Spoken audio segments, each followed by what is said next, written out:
మా latest videos కోసం మా ఈ తెలుగు న్యూస్ ఛానల్ సబ్స్క్రైబ్ చేసి గంట సింబల్ యాక్టివేట్ చేసుకోండి.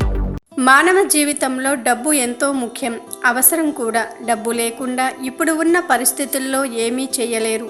డబ్బు ఉంటేనే ఆనందం, సంతోషం. డబ్బు లేకపోతే ఎప్పుడూ ఏదో ఒక సమస్యతో బాధపడుతూనే ఉంటారు. ప్రతి ఒక్కరూ ఏం చేసినా, ఎన్ని రకాలుగా ప్రయత్నాలు చేసి కష్టపడినా దాని వెనుక ఉన్న కారణం డబ్బే అవుతుంది. చాలామంది నెలంతా ఎంతో కష్టపడి సంపాదించిన కొన్ని రోజులు కూడా ఆనందంగా గడపలేకపోతున్నారు. ధరలు పెరిగిపోవటంతో జీతాలు సరిపోక కష్టపడినది మొత్తం 2-3 రోజుల్లో ఖర్చయిపోతూ ఉంటుంది. దీని వలన ప్రతి సామాన్యుడు అప్పులు చేస్తూ ఉన్నాడు. ఆ అప్పు తీర్చడానికి మరొక అప్పు చేస్తూ బాధలను అనుభవిస్తూనే ఉంటారు. డబ్బు సమస్యలు పోవాలని ప్రతి ఒక్కరూ ఎన్నో రకాలుగా ప్రయత్నాలు చేస్తూ ఉన్నా ఫలితం రాకపోవటంతో విసుగు చెంది జీవితం మొత్తం బాధలతో ఉంటారు. మీరు ఇంట్లో చేసే ఈ చిన్న పొరపాటు వలన మీకు ఇలాంటి పరిస్థితి ఏర్పడుతుందని పండితులు చెప్తున్నారు.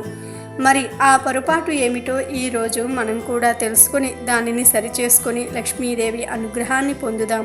ఉప్పు ఆహారానికి రుచిని తీసుకురావటమే కాదు, దాని వలన ఎన్నో ఆరోగ్య ప్రయోజనాలు ఉన్నాయి.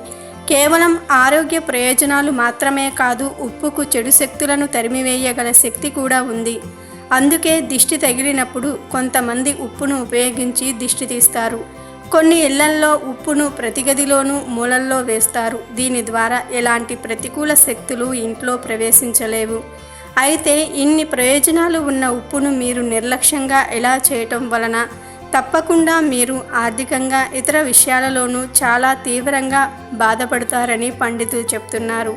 అది ఎలాగో ఇప్పుడు మనం తెలుసుకుందాం.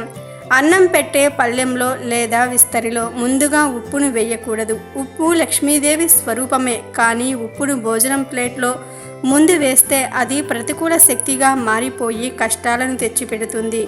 ఇంట్లో ఉప్పును ప్లాస్టిక్ డబ్బాలలో వేసి పెడుతూ ఉంటారు. దాని వలన మీకు ఆర్థికంగా చాలా బాధలు వస్తాయి, అప్పుల్లో కూరుకుపోతారు. ఉప్పును ఎప్పుడూ కూడా జాడీలలో లేదా సీసాలలో ఉంచాలి. చాలామంది ఉప్పు డబ్బాల మీద మూతలు లేకుండానే ఉంచేస్తూ ఉంటారు. ఇలా అస్సలు చేయకూడదు. లక్ష్మీదేవి స్వరూపంగా భావించే ఉప్పును అలా మూత లేకుండా ఆకాశం చూస్తున్నట్లుగా అలా వదిలేస్తే కోలుకోలేని విధంగా అప్పుల్లో ఇరుక్కుపోతారు. కావున మీరు కూడా ఇప్పుడు మనం చెప్పుకున్న పొరపాట్లు గమనించి ఉప్పు విషయంలో కొంచెం జాగ్రత్తలు తీసుకొని ఎలాంటి బాధలు, కష్టాలకు గురి కాకుండా ఆ లక్ష్మీదేవి అనుగ్రహం పొంది సకల సిరి సంపదలను, సంతోషాలను కలిగి జీవించండి. వీడియో నచ్చితే లైక్ చేయండి, షేర్ చేయండి, బట్ సబ్స్క్రైబ్ చేసుకోవడం మర్చిపోవద్దు.